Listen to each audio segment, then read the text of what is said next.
Enjoy this replay from the Wild Soul Gatherings 2024 Live Summer Summit. Swords. And here's someone Wow. suffering from the epitome of a migraine headache. Oh my God, you're sitting there. It isn't working. I don't know what to do. Can I do? Help me, help me, help me, help me. You know what I mean? Those swords are ladder up, man. You've got all these tools. You're sitting in the abundance symbol of all this abundance and greatness. And here's the meaning of this card, way down here, right there. There's Orlando Bloom, there's Johnny Depp, there's Basil Rathbone, there's Errol Flynn. They're wailing, they're dancing, they're poking and stabbing and all these other kind of things. But you know what? You're doing it to yourself. In this image, there's nobody else there. It's just about you. Enjoy this Wild Soul Gathering production. I'm Dr. Sandra Marie.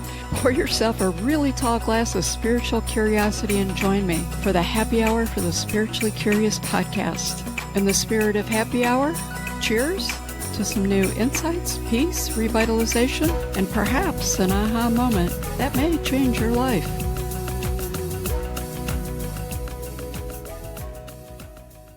I hear you. How are you? That is so cool, being heard. And we all strive to be heard, you know?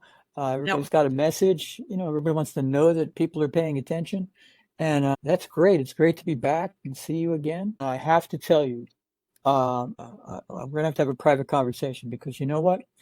That Heather was just so fabulous. I'm scared. I want to tell you that right now.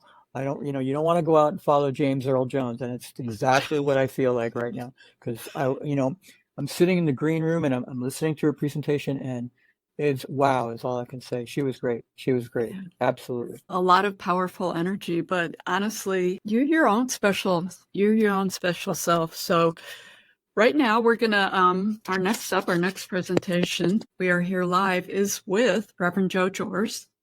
He is a master tarot card reader, and he's going to be talking about demystifying the tarot. So welcome to Spirituality Explained, Joe. Thank you. Thank you for having me back. Thank you for letting me be here. And thank you to everyone out there. Thank you. I want to start off by stressing this is all about you guys, and there's very little to do with us. Without you, there is no message. It's like when the tree falls in the forest and there's no one there. So thank you for your time. Thank you for your consideration and listening, and here goes. Here it goes, yeah. So a little bit about you. You're a gifted medium as well as a tarot card person. You are very skilled with it. You are a master reader, but you also do a lot with teaching. And you really bring an eclectic background to your spiritual path. You have studied and worked with the tarot for over 3 decades. So a little bit of experience there. I think that you come with some street cred as you're going to be talking about this. And I would say your readings, as well as your work with pendulums, Reiki, your trance medium, help you provide insight and guidance when you're working with people. So I think today's going to be exciting. And I will have to say, Joe, for me, it is always a treat when we have a moment to reconnect. You're just full of so much information, and you come with all this history that you bring with it, along with the wisdom. I always learn something new and walk away with an aha. So I do want to encourage everyone who's listening to this to introduce themselves in the chat, say where you're from.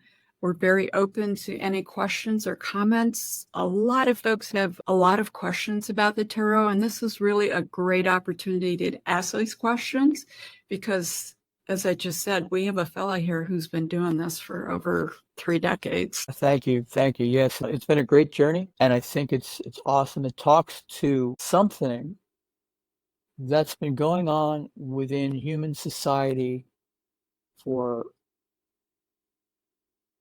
politely, I would say, tens of thousands of years. That pesky science and archaeology and sociology, they're just getting in the way again because they're pushing the boundaries in all directions in quantum physics, in sociology, in history, archaeology, and they're now pushing human civilization back far beyond 5,000 years, far beyond what we've ever been able to conceive, what with archaeology going on in Turkey and in Europe, all around the world.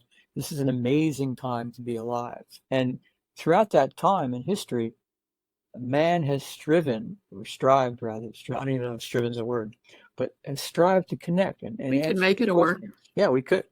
We all have questions about our existence and afterlife and things like that. How come this happens, or just plain old give thanks and stuff. And that's been something we've been doing literally for almost hundreds of thousands of years. And this is one of the things I discovered in working on my class for the United Metaphysical Churches. And I really love this. There's an archaeological dig that was, I don't know if it's ongoing, but this goes back to 2021, Israel, the Middle East there. They were uncovering some artifacts in an archaeological dig, and they came across these bones. And what was exciting to the archaeologists about the bones, and they call them the Rami bones, there were these markings on these bones, but they're not the markings of a hunter who has had a kill and is now cleaning the kill to eat. These are specific markings, specifically placed, completely different from any other marking you would expect to see in that case. And what the archaeologists and sociologists have come up with is that this is perhaps an example of the hunter-gatherer giving thanks to the animal for its sacrifice and giving thanks to spirit for the abundance and stuff. And this is amazing stuff because the dig is dated to 120,000 years ago. So for at least that long, and even further back, man has been using symbols to communicate, help things make sense in their day-to-day world. And that's kind of what tarot is all about, because it's pictures and it's things that trigger the subconscious to connect, much like, all the visuals around us and even the audio signals around us. When you I don't know, go to a famous museum, Philadelphia Museum of Art, Museum of Natural, the Met in New York, or perhaps the National Gallery, you're going to be exposed to all these images and all these pictures and all these things. And after a while, things are going to start to resonate to you. Perhaps you like this, you don't like that, this clicks. I feel something from that. And you move forward from that to the things that are around us, these little guys here that we carry with us that have all these images on them, and the TV and the movies and things. These are all moving pictures. These are pictures sending messages, helping us connect and working out that resonance, if you will, to not just help us feel better, but to be better. Thank you, Melissa. I'm going to give you a shout out now. I see your name pop up there, and she is just brilliant. She's a real dear friend of mine. She's been around for a very long time, and I had a feeling, I heard somewhere that you have her coming up in day 3, maybe? I do. She's going to jump us off on our final day, day 3, her and her mom, and that's going to be a special one. Oh my goodness. You folks, please, this is a shout out to Melissa and her mother. Please hang out for that. They're going to be really fantastic. They really, really, really well. And thank you, Sandra, for populating this blog here, this summit. This is a great thing. But going back to the talk of symbolism, we all feel isolated. We don't really feel connected sometimes. But just talking about cave time, or prehistoric, let's say, symbolism, there's also someone who's taken the cave art from around the world and codified it, compared it, laid it down. Oh, there's a feather symbols, these are squirrels, these are this, that. It turns out there's an alphabet, if you will, globally. All these cave things that they all refer to they all refer to things in the lifestyle, in the experience of the people that drew them. And it's a way of communication, as it turns out, globally. And, this is deep science. And I'm like, oh my God, this is crazy. This is amazing stuff. And so that's where my theories come from. That's where I think that it's spiritual in nature, because it helps us connect and help us bring spirit into us, because it's always out there. Spirit's always out there. At least for me, working with tarot over all these times, it's helped me open up to the beauty around me, to the resonance around me. You can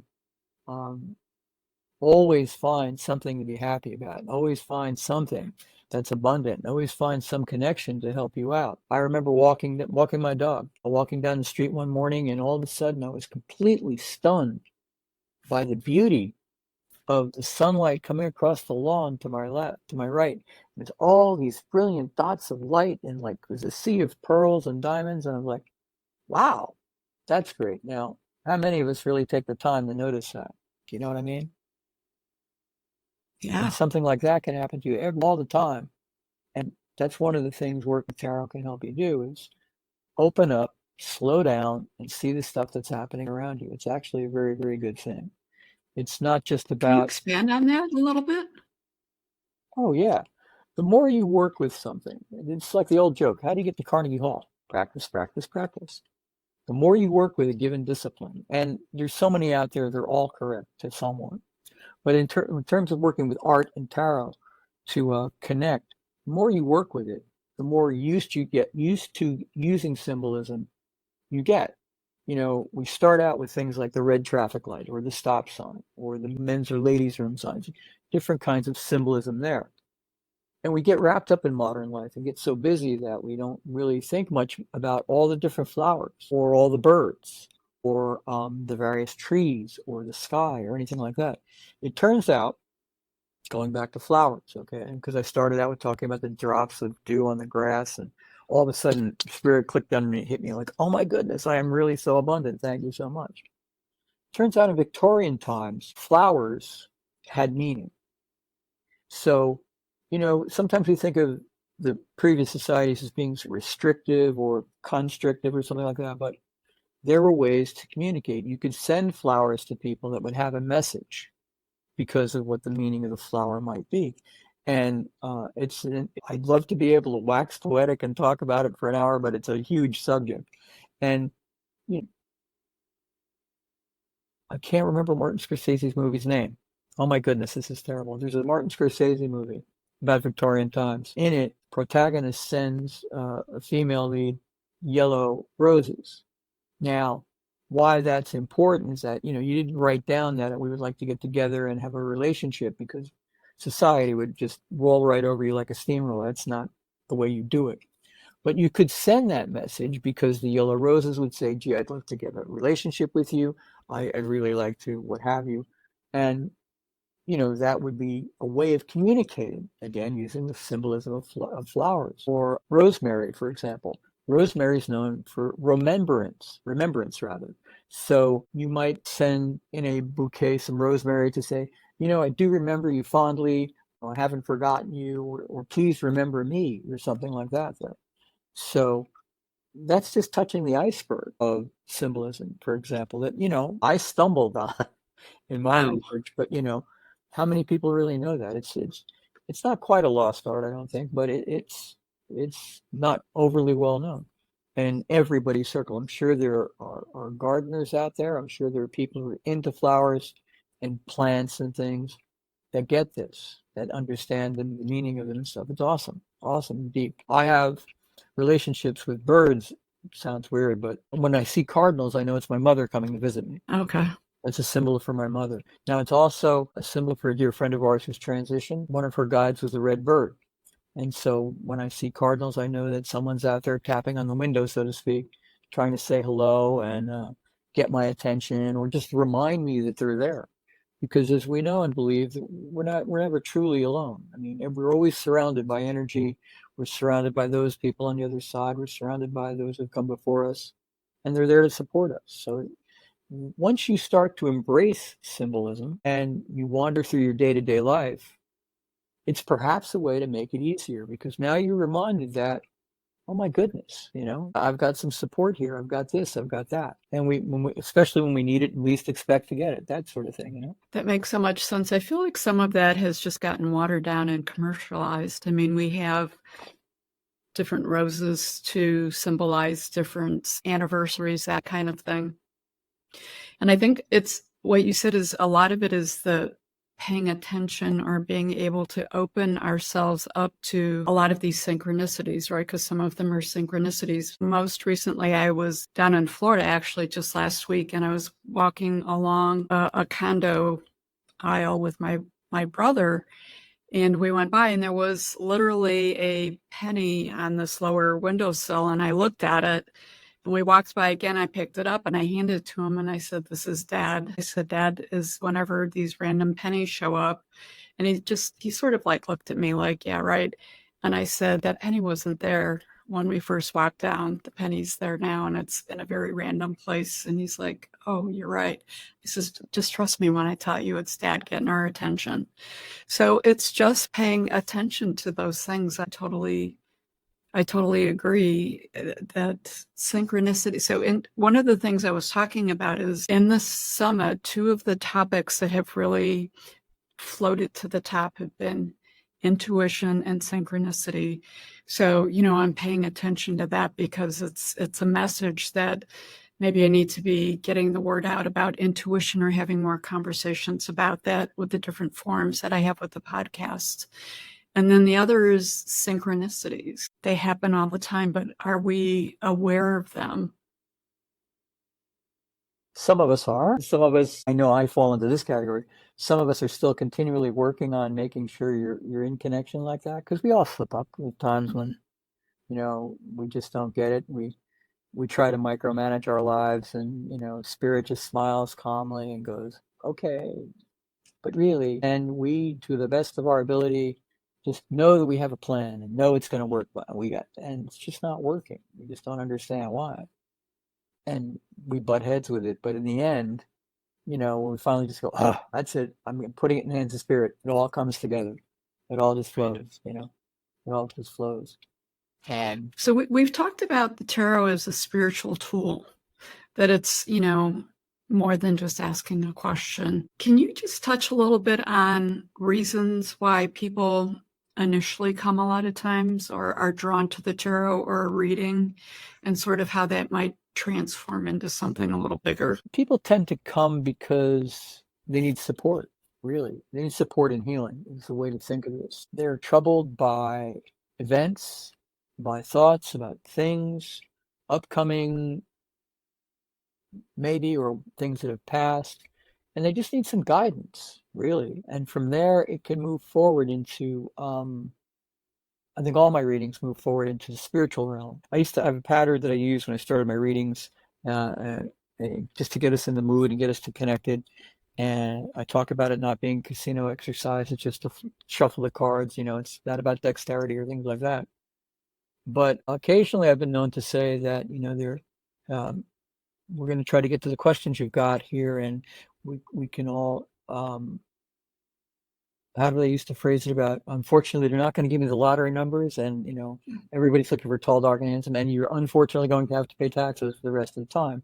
And everybody would jiggle and laugh and things like that, and we would break the ice, if you will, and get into a connective spirit kind of thing. I don't remember my readings, which is a pretty good deal. I believe in just being isolated from that. But I can say it's my feeling that so many people come for generally the same reason, not the specific reasons. They are looking for assistance and help. They may feel, to some ways, I used to phrase this as like a marble in a Cuisinart. You feel completely overwhelmed by life, let's say, or the subject at hand. And you're just looking to see if there's a way of getting some clarity, getting some feel for perhaps a way to move, or some better understanding of the things around you. And that's what I do. That's what we do. It's non-judgmental. First of all, we take the cards and use those images to connect. And you can have you have fairly universal agreement on what the cards mean. And I go through this in my classes. I have to caution us when we start mean, because much like the way we learned to read way back when, at least in the dark dawn of time, the cave people, and when I was learning to read, we started out with things in these books called, there were readers, and I remember the word see Spot run, and there'd be a little dog there, or see Dick with a balloon, or something like that. And you start from these really rudimentary, single, very few word declarative sentences. But from that beginning, over time, of course, we get to things like what light upon yon window breaks, and Shakespeare, and incredible poetry and things like that. And tarot is the same way. It's great to have a fundamental basis from which to start. The cards mean this. The King of Swords means that. One of the 6 spooky tarot cards comes up. Death Tower, and I'm going to not touch on that. It's another lecture. But when they come up, and there's a good meaning, perhaps, when you start out in the book or the chart. But as you go in time, the level gets deeper, and maybe that definition today of the Four of Cups is not precisely what's going on if you're open to that interpretation, because it'll trigger something in the channel, myself, whoever's doing this, and move you a little bit further, move you more into a zone that might resonate better to the client, and actually help with communication, help with clarity, help with hopefully help with the issue at hand. Now, I say it that way because I learned a long time ago that if I understand and get exactly what I'm saying in a reading, this is wrong, forget it, I'm on the wrong page, I have to go somewhere else. Because this is not about me, it's about the person, it's not about my judgment, it's not about anything. I'm merely like a little monkey looking for a banana. I'm sitting here saying what I hear, what my spirit guides are telling me, and relating that. I don't know the details of what these people are going through or the clients are going through, and I don't necessarily want to or need to. That's for you to deal with. That's your business. If you tell me, that's fine. If you don't, it's fine too. But they walk away telling me that I've gotten some clarity, and I'm like, great. And it happens again and again. And someday when I crack the code and figure out how it all works, maybe I'll stop doing this, but I haven't been able to do that since. It's truly a mystical experience that's been going on in what you can think of maybe as, I'd call it the modern tarot since the 1400s when it appears in Italy. But now there's some perhaps difference of opinion on the edge of thought. Some people are saying it could have happened earlier. It has a lot to do with playing cards, which tarot cards are a form of. They're discovering, the deeper they delve, archaeology and research and history, they're finding estate records much earlier than the 1400s showing playing cards available in Spain and in other cultures that, who knows? It's been going on for quite some time, and so. Wow, that's really interesting. That's interesting that it keeps going back further and further. So I did read something somewhere once where someone said the tarot was part of the New Age movement. And I was like, oh my goodness, it is so much more older. It's been around a much longer time, but more recent. When you get into different tarot decks or a tarot deck, you get a little booklet that comes with it now that explains the card. So if you pull the card, you can read the booklet. So your thought about using the booklet versus intuition? My thought about everybody's got intuition.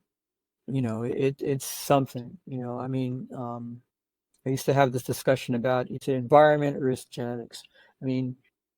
Everybody in some form has a musical ability.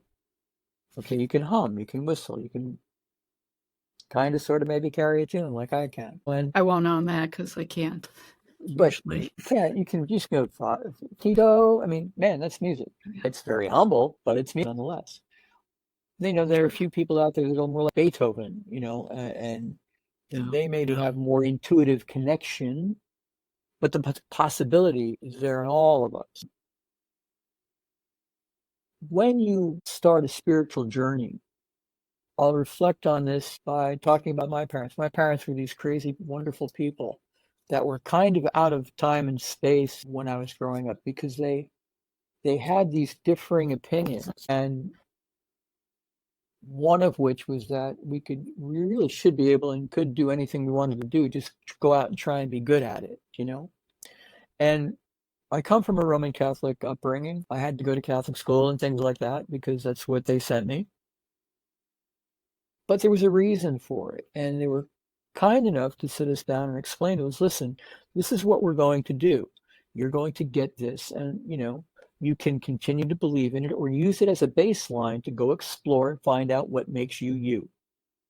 But we want you to have a baseline, because if you don't have one to build a frame of reference, you're just sort of wandering around.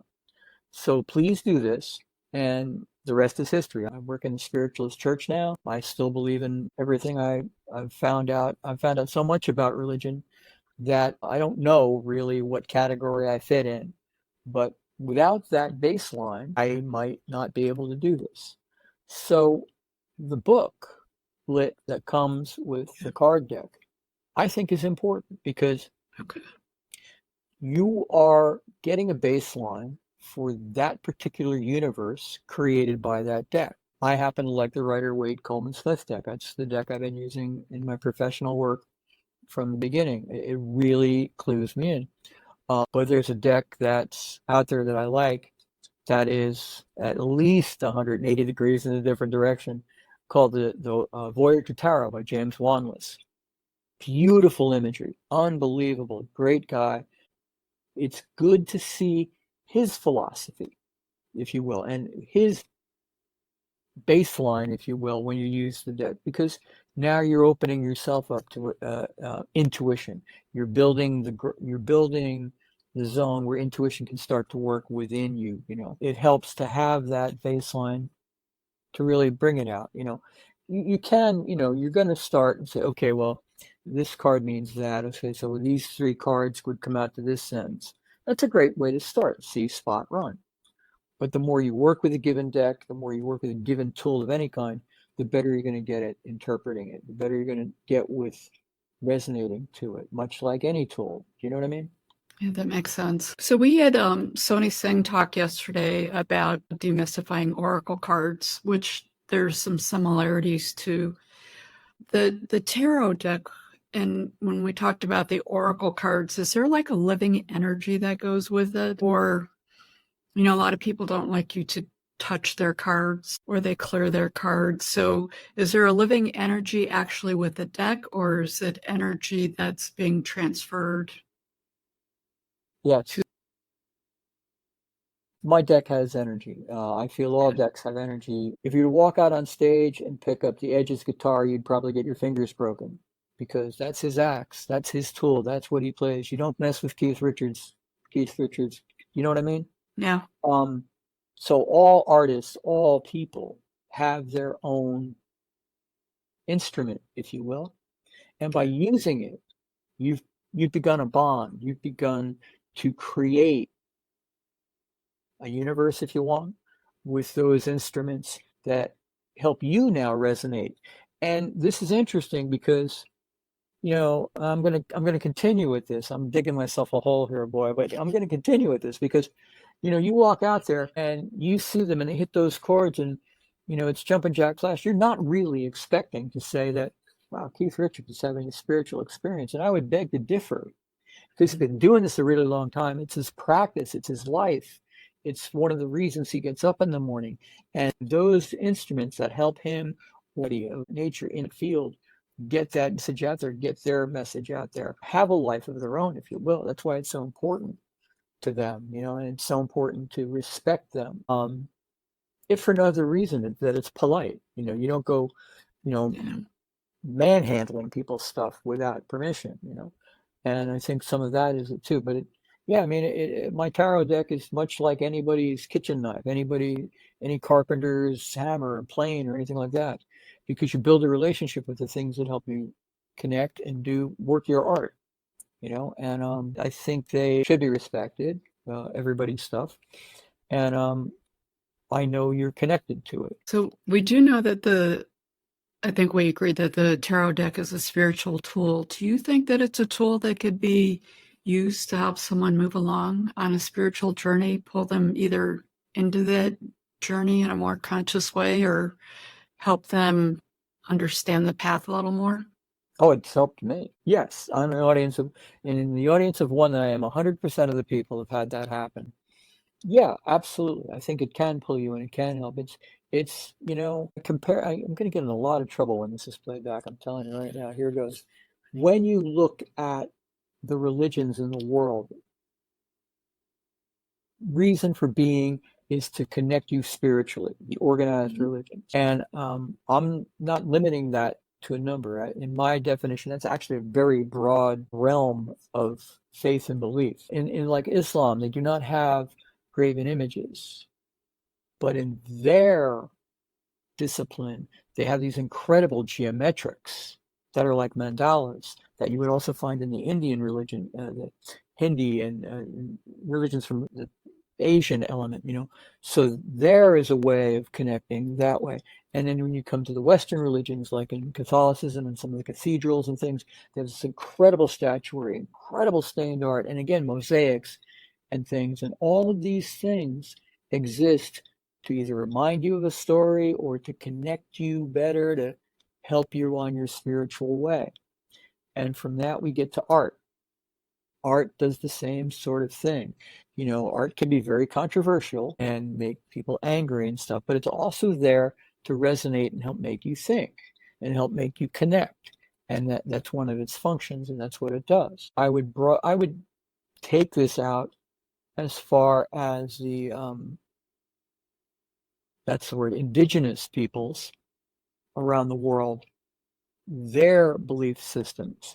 Because if you look at the Native American, the indigenous Americans, we've got to be correct here. I don't want to make anybody angry, but in the Southwest, there's the sand painting, which has a function within the spiritual belief and healing and growth of this people. The shaman will come in, the practitioner will come in and create the sand painting, and the person might sit in it or whatever this ritual is and move it forward. Or, in another part of the United States, and there might be symbolism on a shield or in a cloak or around them that would make that connection.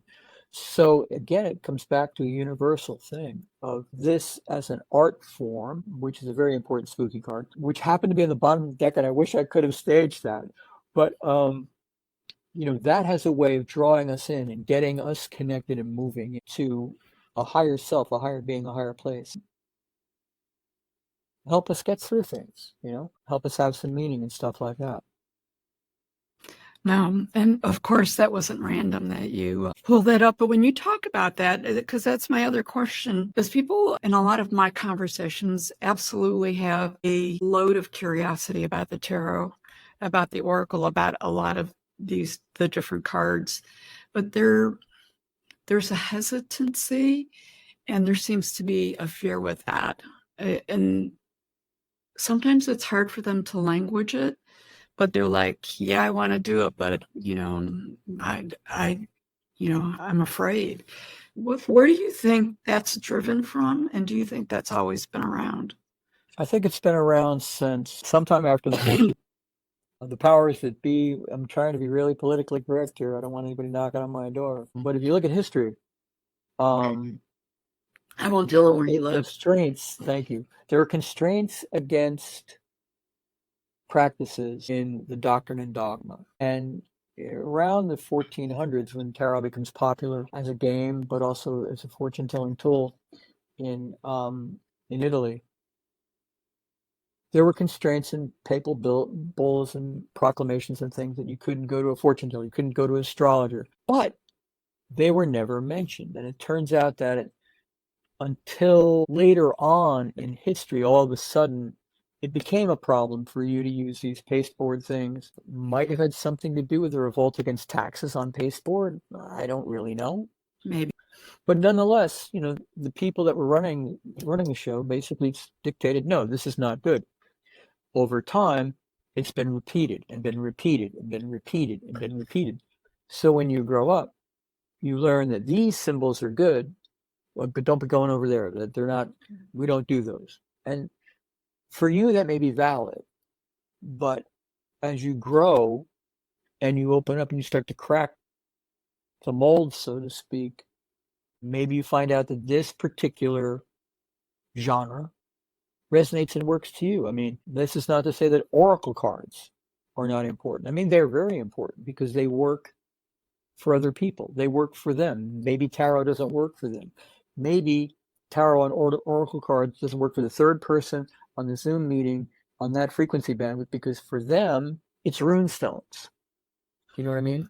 The runic stones and the etching on those just flips that switch inside, and all of a sudden they get that feeling from them. You know what I mean? So it's gotten a bad rap, tarot has, in a way, and you'll see it in all the 6 spooky cards in the tarot deck, because let's face it, there's a James Bond movie that comes into my mind, but you've seen them in art and literature, where the turns over the tarot card and you hear that crescendo and you can hear the intake of breath in the audience. You're like, oh my goodness, because it's the death card or one of the other six spooky cards, one of which might be called the Eight of Swords, which doesn't look like a very popular or positive card to begin with, but nonetheless, there's a great meaning behind it. I'll talk to in a minute. It turns out that the six spooky cards are death, the Tower, the Devil in the major arcana, and below that might be the Five of Pentacles, the Ten of Swords, certainly, the Nine of Swords, and possibly the Eight of Swords, which is volunteered for the lecture today, standing right there. We're going to leave the minor arcana cards down to the side for a second and talk about the big three: Death, the Tower, and the Devil. And they're spooky looking, man. I mean, we've all got the concept of the death card in our mind, the skull and crossbones, the specter coming across the landscape and desolation and things. The tower is a building being hit by lightning and people falling off. And oh man, that doesn't look positive today either. The devil is being held with this big ogre guy kind of standing there, growly wally, not looking very positive, not working out for me today. But in reality, those three cards talk about change, the various phases of change and growth from different perspectives. And again, I'm working with the Rider-Waite deck, a Coleman Smith deck there, but it occurs thanks to the universal message, the universal meanings of these cards in the various other tarot universes, at least when I look at them and I resonate. Because death talks about evolution. It talks about change occurring in a naturally evolving way, growth, and one's foot in front of the other, that sort of thing. The Devil is a great card. Even when you get the Devil in a reading with me, I'm excited for you because it talks about you taking back your power. You're basically saying, nope, I got this. When you study that card in the deck, nobody's really tied up or anything like that. They're all just sort of accepting what's going on. You don't have to. You can institute change and growth in your life at the drop of a hat. Well, at any time, drop of a hat might be too quick. By simply saying, this doesn't work for me. I'm not judging it for you guys. If it works for you guys, that's fine. But this path in my life isn't working. I'm going to make a change.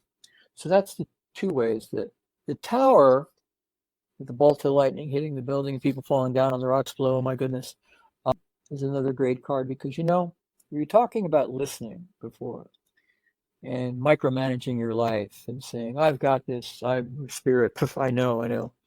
And spirit goes, Joe, come on, I've got this plan for you. And goes, I've got this, I know what's coming. Okay, but we really want to consider our idea. And then, no. And you get caught in that, somebody in my experience once called the velvet rut. The velvet rut exists in our lives when we have things to complain about. Maybe they're justified, maybe it's an opinion, but we complain. They're not working out. It's not good, but it's so comfy here. I don't know if I really want to make a change. I could complain a little more. And Spirit's got a plan for us. And, the clock is ticking, even though their time works are different. They might be going, come on, Joe, let's. Finally, they just go, all right, you asked for it. And bam, they blow you right out of there. And they blow you on to growth and things like that. And that's what I call externally induced change, And it's all good. It's all about growth and moving forward with those cards. Linking in it. I haven't talked about the minors yet. You want me to do that? Yeah. Okay, the six spooky minor arcana cards. Well, they're not six. I'll call it six overall in the deck, but the Ten of Swords is another card that people get. You can feel the air stop in the room. It's face down in the mud, sword sticking in your spine all the way up, and gloom and red and black sky. But the meaning in the card really comes from the horizon line way over there. It's all about the new beginning because this is finality defined. It is about being over. You've run the race.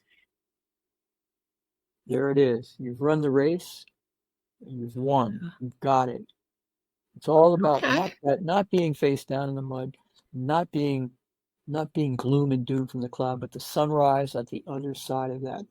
Swords are air signs. They're tools. They got sharp edges, but they can be used as levers, ladders, all these things. Fencing. You're protected. and you've got a passel of tools to use to move forward with this. This is really good. It's time to get up, dust yourself off, and move forward with it. In that Nine of Swords, maybe Spirit will be nice to, you know what? I can't make this stuff up. You know, that's intuition. I didn't structure that. I swear to you, I didn't structure this deck. Okay. Nine of Swords. Now, here's someone Wow. suffering from the epitome of a migraine headache. Oh my God, you're sitting there. It isn't working. I don't know what to do. Can I do? Help me, help me, help me, help me. You know what I mean? Those swords are ladder up, man. You've got all these tools. You're sitting in the abundance symbol of all this abundance and greatness. And here's the meaning of this card, way down here, right there. There's Orlando Bloom. There's Johnny Depp. There's Basil Rathbone. There's Errol Flynn. They're wailing. They're dancing. They're poking and stabbing and all these other kind of things. But you know what? You're doing it to yourself. In this image, there's nobody else there. It's just about you. So again, it's coming to terms with the idea that it's about you, and you really do have nothing to fear but fear itself. You know what I'm saying? Oh, this is all good to know, because these are all cards that I pull on a more frequent basis than that. It's all about building faith in yourself. You know, we're not given challenges for fun. We're given challenges to help grow when we come here. And it's kind of our fault, really, because we participated in the decision-making process that created this life that we're in, and we thought this was a good idea on the other side. I know. So, yeah, no, I'm aware of all of that. So I have our next guest, Rick Hayes, in the green room here. Can I pull him on, and would you pull some cards for him? He's very curious about the tarot. Be honored. I would be honored. Okay. It'd be great. Rick. Hello. Good afternoon. Good morning. Good evening. Absolutely. Hello, Rick, this is great to meet you. Joe. It's an honor and pleasure to meet you, Reverend, and I've been listening and embracing and engulfing everything you're sharing. So very, very interesting. Thank you. Thank you. You know, because I, like many people, wander through life going, man, am I getting this right or not? I hope this is making sense to people, because, you know, I'm confused. And that's a good way to be as a reader, because if I'm confused and I'm thinking this isn't making any sense, it probably is, but it's just not making sense to me, because that's nothing to do with me. It has to do with you and people, you know, the messaging that you've got there, you know. Well, I'm excited to see what you received. And actually, I got the chocolate here with me ready to go. So let's do this. All right. I'm clearing the deck. I'm putting this Rick Hayes energy on it. This pandemic way of doing things when we couldn't get together, which is kind of a neat thing. Mother, thank you. Come on, help me do great reading for a new friend Rick here. Spirit of wisdom and understanding, truth. Thank you. All the blessings and abundance. Thank you. I need you to pick a number from 1 to 5. 3. And we start with the third card down. Queen of Cups energy.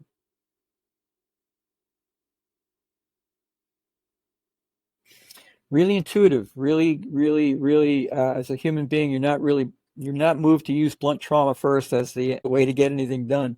You've got a great sense of sensitivity, a great connection, especially with the water sign of cups. Hugely powerful in your own right, but not necessarily, like I said, we have these concepts of man and woman and masculine and feminine, and they're kind of behavior things, whereas I define kings and queens as incredibly powerful, but the kings may be, you know, masculine and result of blunt trauma first before reasoning.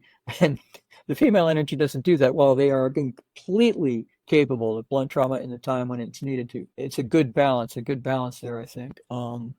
Next card down is 4 of Cups.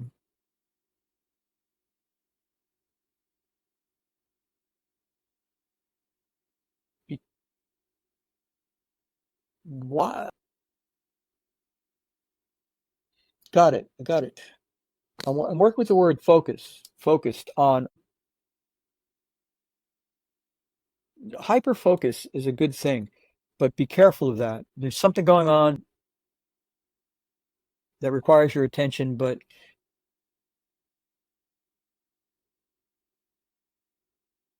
be careful of it encompassing all of your attention, if that makes any sense to you, whatever. Yeah. It's important.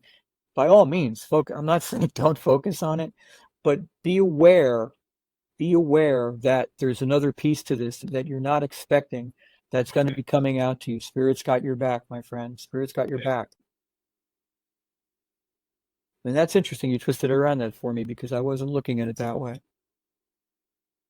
If you, in your discipline, I'm sure this happens to you, they suddenly realign you and say, no, over here. Yeah. Yeah. Yeah. Just be careful of that focus. It's important because it's a major arcana card. There's a statistic, a teaching, what have you, that says, without going into a long lecture about what your major arcana, what your minor arcana, and et cetera and so forth, fundamental archetypes, but the greater the number of major arcana cards, because major arcana works on a DNA bedrock level way down deep in a given number of card reading, the greater the potential for change. But again, change of a really fundamental direction, not that I'm going to wear a black t-shirt today or be on a blog or something. It's like really, bang, like 90-degree change, let's say. And this is 1 out of 3, so it's a 33% chance. I think this is big and important, an important direction in your life. It's big and important, and you're paying attention to it, and it's going to work out great, I think. But definitely.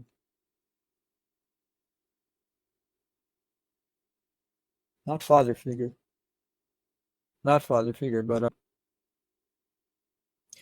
be careful of solidifying, if you will. Do you know what I mean? Be keep that flexibility. Keep this flexibility. Do you know what I'm saying? Because we have a trend here of getting more and more and more and more. I want to say like granite, like the granite here, or like concrete, or dried concrete, or something dried. You know what I mean? Keep the flexibility, keep the fluidity available, because that's going to be important in the resolution of this. If that makes any kind of sense whatsoever. Okay. Absolutely. 2 out of 4. Okay, it's a very big deal for Rick. Yeah, I think this works out great for you. I mean, I got you, man, I got you guiding and leading is what I'm hearing. Guiding and leading. Okay. And doing a profoundly good job at that. Yeah. And I honor you for that, because Thank you. The Hierophant, it's got that kind of, that official religion, biblical kind of looking at, teaching kind of thing, but it's not quite about that. It's about your guidance to people and the way you're going. I think you're moving in a new direction. I think this is going to be really, really great. I think you're going to be really, really great, because I've got red in these 3 cards. I've got red. As we're walking down this pathway, we're getting redder and redder and redder. And you're going to say, so what? Well, I'm heavily influenced for whatever reason, for a kid, Irish American kid from suburbia, by the Asian culture. And in the Asian cultures, red is so important. It's such an it's an amazing color. It's high abundance, high good luck, high benefit. It's an amazingly important color, and you're getting more and more of that in here. So it's not like a danger zone. I think it's speaking to the abundance. It's speaking to the benefit. It's speaking to the positivity. Thank you, the positivity of that direction. Does that make any kind of sense to you? It does. Absolutely does. It's making out these cards fell into place with, it just what's been going on in the last 2-3 weeks for me. So it's all incorporating perfectly. So I just want you both and everybody out here to know you're scaring the life out of me. We've never met. I mean, we're not even in the same part of I don't know where you are. I'm in the bottom of New Jersey here.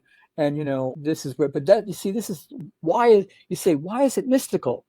This is mysticism, man. This is like shamanism. This is like going back to the campfire and dancing to connect and talking to the animals, because we so desperately need them. You know what I mean? This is that kind of thing. And it's an amazing, amazing thing that works here. And, I'm sure it works for people with the Oracle card. I know it works with the runes. When this happens and connects like that, that's mind-boggling. It's still mind-boggling after 40 years. It's mind-boggling. Well, I appreciate you pulling the cards, and it's again an honor to meet you. I thank Doc here for putting this summit together so we can teach You're going to be a hard act to follow, but I'll do my very Oh, best. believe me, the hard act to follow is Heather because um, I'm heavily into dogs. We've had Labrador Retriever for 40 years. Upstairs in the kennel is our latest Labrador Retriever, who's Lily. She's a really special puppy. She's going to be 2 years old in September. And I appreciate Heather's work with the canine archetypes because they do resonate to humans so much, and I've learned so much from my dogs. I can't even begin to go there. I mean, they're great. So, again, thank you, Sandra, for hooking Rick and I up. Thank you for letting me do this. This is really, truly an honor, and I mean, it's great. It's great. Oh, but for me as well, and I want to just plead for your service that you're giving to others as well on this world, and keep going forward, Joe. Thank you. You too, Rick. Thank you very much, man. All right. I'm gonna get myself ready to try to follow you. Okay. Okay. All right. Put you back in that green room. See you in 5. You were spot on with those parts. Man, thank you. Thank you so very much. What he's doing. This guy knows what he's doing, everyone. Thank you all. Blessings to all of you, man. Blessings.